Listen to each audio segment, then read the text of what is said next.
Assalamualaikum dan selamat datang ke Pala Bola News. Seperti biasa, Pala Bola News akan menyajikan berita bola sepak terbaik kepada hampa semua pada setiap hari. Berikut merupakan keputusan perlawanan yang berlangsung semalam dan awal pagi semalam. Bournemouth berjaya mengatasi Leicester City dengan 2-1. Chelsea menang bergaya ke atas Wolves 3-0. Manchester City kembali menguasai kedudukan teratas Liga dengan kemenangan mudah 4-0 ke atas Southampton. Dan Newcastle mudah menjenakkan Brentford 5-1. Brighton pula tewas 0-1 ke atas Tottenham Hotspur di tempat sendiri. Bundesliga, Bayer Leverkusen kembali dengan rentak kemenangan dengan 4-0 ke atas Schalke. RB Leipzig seri 1-1 dengan Mainz.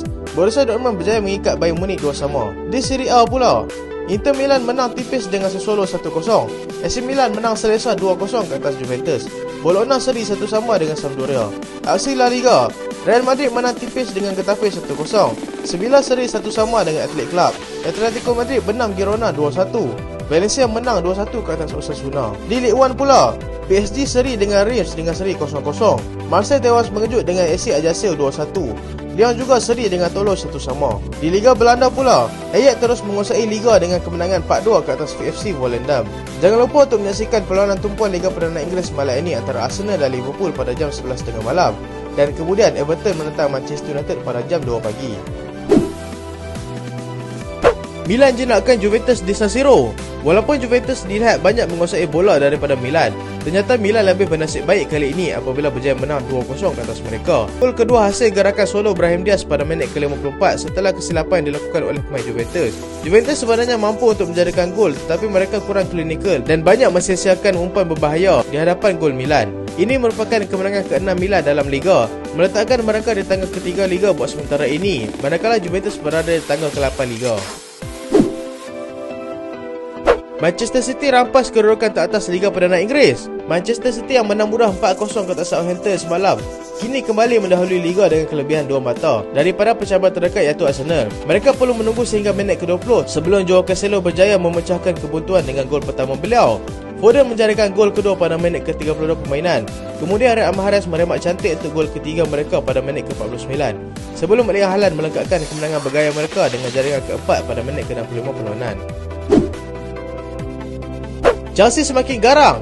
Kemenangan Chelsea 3-0 semalam ke atas Wolves di Stamford Bridge semalam memberikan bayangan yang mereka sudah kembali ke landasan sebenar bagi mencabar kedudukan 4 terbaik dalam Liga. Wolves memangnya lawan yang sukar, tetapi dengan aturan disiplin yang sangat baik membuatkan anak buah geraham putih itu berjaya menjenakkan mereka. Gol-gol Chelsea disumbangkan oleh penyerang mereka iaitu Kai Havertz pada minit ke-45 sebaik sebelum separuh masa pertama tamat.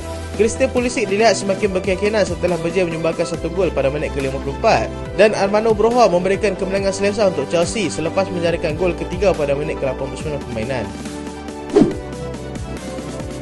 Ini adalah permulaan yang baik untuk Xabi Alonso. Pengurus baru Bayer Leverkusen, Xabi Alonso berjaya mengembalikan semula keyakinan diri anak buahnya setelah berjaya menewaskan Schalke 4-0 semalam.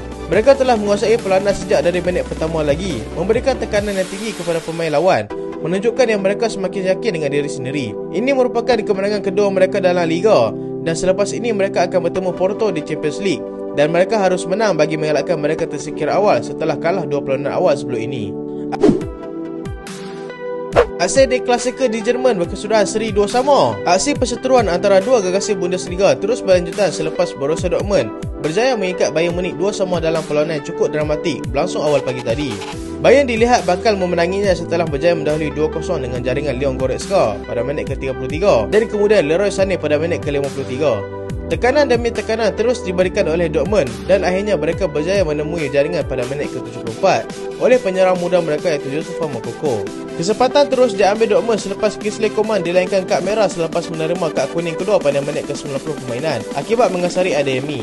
Dan tidak lama selepas itu, Antonio Modeste berjaya menaduk masuk gol penyamaan hasil hantaran silang Schlotterbeck ke pos pada minit ke-5 masa kecederaan separuh masa kedua. Saya bangga dengan kemenangan ini, kata Antonio Conte. Kejayaan mereka menang 1-0 ke atas Brighton pada malam tadi merupakan satu moral boost untuk anak buahnya setelah mereka melalui beberapa keputusan perlawanan yang sukar sebelum ini. Kemenangan ini juga amat bermakna kerana mereka baru saja kehilangan jurulatih kecergasan mereka, Gianpiero Ventron, pada Khamis lalu akibat leukemia pada usia 61 tahun dan mereka semua menghadiahkan kemenangan ini untuk jurulatih tersebut. Arthur Melo terpaksa rehat 4 bulan. Pemain tengah pinjaman Liverpool itu kini terpaksa berehat 4 bulan setelah diberitakan akan menjalani pembedahan yang berkaitan dengan kecederaan dialaminya semasa latihan sebelum menentang Rangers tempoh hari. Ini merupakan khabar kurang gembira buat Liverpool kerana krisis kecederaan di Liverpool sememangnya berada dalam keadaan yang sangat kritikal. Pemilihan atau Melo ini sememangnya dikritik hebat oleh peminat dan pundit-pundit di UK kerana rekod kecederaannya yang membanggakan di Juventus dan juga Barcelona sebelum ini. Ianya adalah benar kerana pemain itu hanya beraksi selama 13 minit semenjak dia menyertai Liverpool pada musim panas lalu.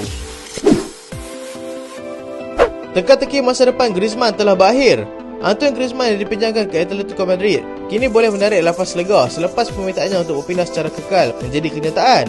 Ini telah dipastikan oleh pengurus Barca itu sendiri iaitu Xavi. Nilai perpindahan pemain itu dikatakan separuh daripada nilai asal yang Barcelona minta sebelum ini dan dijangka akan dilengkapkan pada musim panas 2023 nanti. Dia yang sebelumnya berpindah ke Barcelona pada 2019 dengan nilai 108 juta euro telah menjadikan 35 gol dan juga 17 assist dan telah bermain sebanyak 120 lawanan. Brendan Rodgers bersedia untuk lepaskan James Maddison Januari nanti. Pemain tengah Leicester City itu kini sedang menjadi perhatian beberapa kelab di Premier League selepas aksi yang memukau bersama pasukannya musim ini. Walaupun ramai sedia maklum yang Leicester City begitu bermasalah setakat musim ini berlangsung, dia yang berbaki 2 tahun kontrak di Leicester dilihat akan memilih keluar jika mendapat tawaran yang memuaskan. Setakat ini hanya Newcastle United yang menunjukkan minat untuk mendapatkannya bersama dengan rakan pasukannya iaitu Yuri Tielemans. Reece James target utama Real Madrid. Pemain pertahanan kanan Chelsea itu kini menjadi sasaran utama Real Madrid bagi menggantikan Dani Carvajal yang semakin meningkat usia. Mereka dikatakan sudah bersedia untuk berbelanja besar bagi mendapatkan Reece James kerana pemain itu baru saja menandatangani kontrak baru selama 6 tahun pada September lalu. Selain itu, Jude Bellingham juga akan menjadi sasaran mereka bagi membina The New Galacticos. Paris Saint-Germain akan mempertimbangkan untuk membawa masuk Aubameyang. Paris Saint-Germain sedang berkira-kira mahu mengambil penyerang Chelsea itu selepas terdapat laporan yang mengatakan Aubameyang bukanlah pemain yang diidamkan oleh pengurus Graham Potter. Aubameyang mempunyai kontrak sehingga 2024 di Chelsea dan mungkin akan memilih untuk berhijrah sekiranya kurang mendapat minit permainan di Stamford Bridge. Tottenham tawar 20 juta pound setahun untuk kontrak baru Antonio Conte. Tottenham Hotspur dilaporkan akan menawarkan kontrak baru buat pengurusnya iaitu Antonio Conte untuk terus kekal di sana dengan nilai 20 juta pound setahun, menjadikan dia pengurus yang mempunyai gaji paling tinggi di Premier League setakat ini. Kontraknya bakal tamat hujung musim ini dan dia ada berkata yang dia tidak tergesa-gesa dengan kontrak baru dan mungkin tidak memerlukannya, tetapi dengan nilai terbaru yang telah ditawarkan oleh Spurs, ini mungkin akan mengubah fikirannya. So, itulah berita untuk hari ini dan terima kasih sebab nonton sampai habis. Jangan lupa like, jangan lupa share, jangan lupa subscribe. Aku Sulehan. Assalamualaikum.